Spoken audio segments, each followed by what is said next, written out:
لاہور میں چند روز پہلے جو دل خراش واقعہ ہوا، بڑا مشکل ہے اس کو بیان کرنا۔ ایک تو جس جگہ یہ ہوا مینار پاکستان وہاں پر ہے، 14 اگست کے دن جس دن پوری قوم آزادی کی خوشیاں منا رہی تھی، اور وہاں پر سینکڑوں اوباش نوجوان موجود تھے جنہوں نے ایک لڑکی جو وہاں موجود تھی اس کو بہت زیادہ تنگ کیا، ہوا میں اچھالا، کپڑے اس کے پھاڑ دیے۔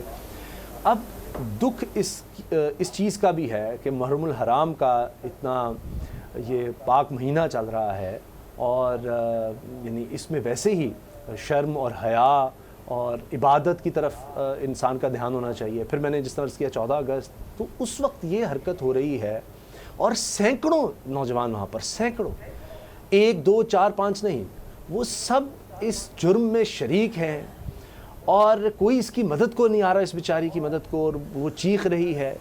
پھر ایک اور عجیب بات یہ ہوتی ہے کہ وہاں پر موجود جو بھی سیکیورٹی اہلکار ہیں، دیگر لوگ ہیں، وہ حرکت میں اس طرح کیوں نہیں آتے؟ کہا جاتا ہے بچانے کی کوشش کی، لیکن اس وقت کیوں نہیں پولیس نے اس طرح سے نوٹس لیا جس طرح اب ہمیں نظر آ رہا ہے کہ جی وزیر اعلیٰ نے نوٹس لے لیا، جی وزیر اعظم نے نوٹس لے لیا ہے، اب ظاہر ہے کہ جناب اب پولیس حرکت میں آ گئی ہے، اب سارا ڈیٹا کلیکٹ کیا جا رہا ہے، اب ڈھونڈا جائے گا ان کو۔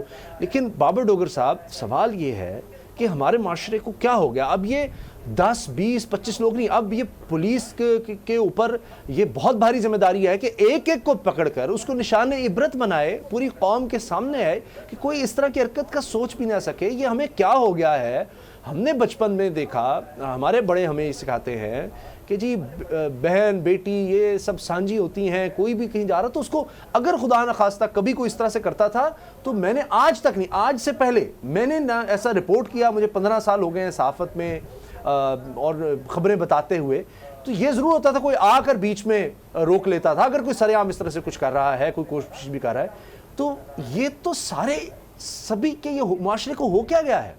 اسامہ صاحب، یہ معاشرتی اخلاقی پستی ہے کہ 14 اگست کو یوم آزادی ہے، اس دن اس طرح کی حرکت کی گئی۔ ایک طرف جو ہے عمران خان صاحب، ان کی سٹیٹمنٹس ہیں، عورتیں آزاد ہیں، عورتیں جہاں مرضی جائیں، ان کو پروٹیکشن دینا گورنمنٹ کی ذمہ داری ہے۔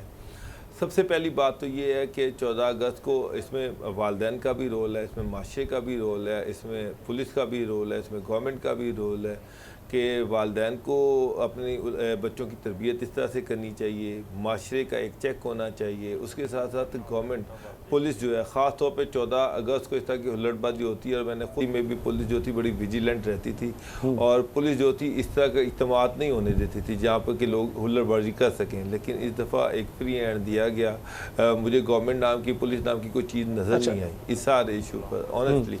تو یہی وجہ ہے کہ عمران خان صاحب جو ہیں وہ خاصے ناراض ہیں پنجاب گورنمنٹ سے بھی، انہوں نے آئی جی سے بھی بات کی، اس پہ انہوں نے اس پہ نوٹس بھی لیا، اس کی وضاحت بھی مانگی ہے۔ تو اس میں بنیادی طور پر یہ کہ قانون کہاں پر تھا، پولیس کہاں پر تھی۔ اچھا، آپ نے پولیس کی چونکہ بات کیا ہے، ہمارے ساتھ ہیں اشارف جبری انویسٹیگیشن ہے، ان سے بھی اس بارے میں بات کرتے ہیں۔ اشارف صاحب، یہ سب کے سر شرم سے جھک گئے ہیں، پورے ملک میں بہت دکھ ہوا ہے، بڑی تکلیف ہوئی ہے تمام پاکستانیوں کو۔ 400 لوگوں کے خلاف یہ مقدمہ درج ہوا ہے، اب تک کیا ہے پولیس نے؟ پیش رفت کیا ہوئی اب تک؟ جی بے شک یہ بڑا افسوسناک واقعہ ہے، اور اس میں پرچہ کل درج ہو گیا تھا جیسے آپ نے فرمایا۔ ہم جو پہلا سٹیپ ہے اس کا انویسٹیگیشن کا، وہ ظاہر ہے یہی ہے کہ ان لوگوں کو جنہوں نے یہ offense کمٹ کیا ہے ان کو آئیڈینٹیفائی کیا جائے۔ تو اس کے لیے ہم جو ویڈیو فوٹیجز سوشل میڈیا پہ یا ویسے اویلیبل تھے ان کو ہم نے کلیکٹ کر لیا ہے، ان سے ہم سٹل فوٹوگرافس ہم نے حاصل کر لی ہیں، اور وہ نادرا کو بھجوا دی گئی ہیں۔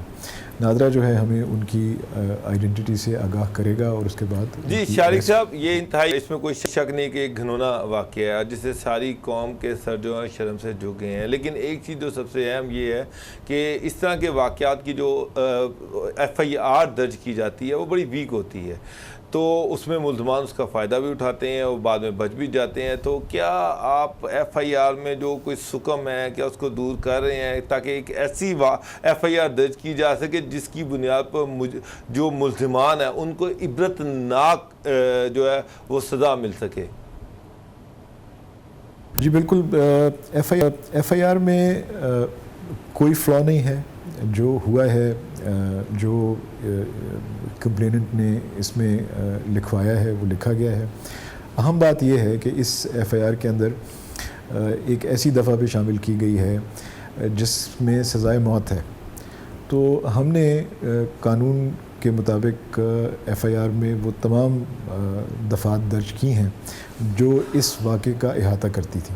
تو اس میں ایسا کوئی فلا نہیں ہے، اور تفتیش میں آگے مزید اس کو ریفائن میں کریں گے. یہ جاننا چاہیے، اس طرح ایسے گھناؤنے جو جو جرائم ہیں، ان کے حوالے سے پولیس کے پاس کون سے ایسے اقدامات اٹھانے کے لیے ان کے پاس، آپ کے پاس جو موجود ہیں ایف آئی آر میں، اور دیگر جو ذرائع ہیں ان کو کس طرح سے آپ استعمال کر کے یہ جرائم روک سکتے ہیں؟ اور یہ بھی جاننا چاہوں گا کہ جس طرح سے ایسی ایف آئی آر میں کس کو مرکزی حیثیت حاصل ہوگی، جرم کس کے کھاتے میں آئے گا، ایک شخص کے، 400 اشخاص کے، یا کیا اس کا فارمولا ہوگا، یا انویسٹیگیشنز کا آغاز جو ہے وہ کہاں سے ہوگا؟ کیا ان لوگوں سے ہوگا جو وہاں پہ موجود تھے، ان کے ساتھ جو ٹیم تھی ان سے بھی پتہ چلے گا کہ یہ کس طرح سے واقعہ انیشیٹ ہوا؟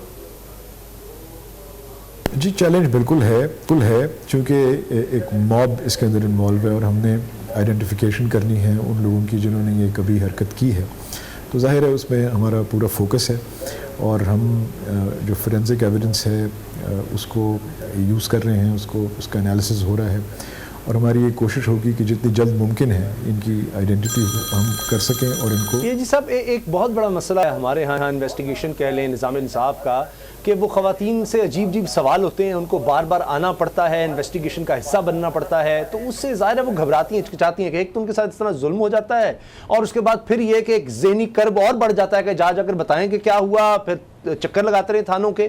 تو اس کے لیے کیا ہو رہا ہے، کس طرح متاثرہ خاتون سے تعاون کیا جا رہا ہے؟ خاتون جو اس کی کمپلیننٹ ہے وہ ہم سے تعاون کر رہی ہیں، اور ہماری یہ کوشش ہے کہ ان کی جو آئیڈینٹی ہے وہ سامنے نہ آنے پائے. ظاہر ہے اس کے سوشل ریزنز ہیں، اس کے معاشرتی ریزنز ہیں. تو ہم یہ پوری کوشش کر رہے ہیں، اور میڈیا بھی شاید یہی کوشش کر رہا ہے کہ ان کی جو آئیڈینٹی ہے وہ سامنے نہ آئے. تو تعاون وہ کر رہی ہیں، اور ظاہر ہے ان کے تعاون کے بغیر تفتیش جو ہے وہ آگے نہیں بڑھ سکتی. اچھا شارق صاحب، اس طرح کے کیس سے اہم چیز ہوتی ہے وہ ملزمان کی آئیڈینٹیفیکیشن ہوتی ہے، کہ ملزمان کو آئیڈینٹیفائی کس طرح سے کیا جائے. اب ہر بندے کے ذہن میں یہی سوال ہے، بات کی جا رہی ہے 400 لوگوں کی، تو 400 لوگ تو چلو وہاں پر موجود تھے، لیکن جو اصل ملزمان تھے اس کو کس طرح سے آئیڈینٹیفائی کیا جائے گا، کیا پروسیجر ہے، کون سے ڈپارٹمنٹ اس میں انوالو ہیں، کیسے اس کا فورنسک ہوگا، یہ ساری چیزیں کس طرح سے آگے چلیں گی؟ ذرا یہ اس چیز کی تھوڑی سی ڈیٹیلز دے دیں. دیکھیے جی، فورینسک کا جو عمل ہے اس کے کئی لیئرز ہیں اس کیس میں. اس میں ہم نے پی ایف ایس اے کو بھی ہم انوالو کریں گے، نادرا کو ہم نے انوالو کر لیا ہے آلریڈی، اور بھی اگر کسی ادارے کی مدد کی ہمیں ضرورت پڑی تو ہم ان سے مدد لیں گے. یہ ہمارے لیے بہت چیلنج والا کیس ہے، چیلنجنگ کیس ہے، اور ہم چاہتے ہیں کہ جتنی جلدی ہو ان کو گرفتار کر کے ان کو کیفر کردار تک پہنچایا جائے. انویسٹیگیشن شارق جمال صاحب بہت شکریہ. ہم امید کرتے ہیں کہ جس طرح آپ کہہ رہے ہیں کہ پولیس اس پر بڑے بہترین طریقے سے کارروائی کرے گی، اور اس پر تیزی سے ایکشن لیا جائے گا، گرفتاریاں ہوں گی اور ان کو سزا بھی دلوائی جائے گی.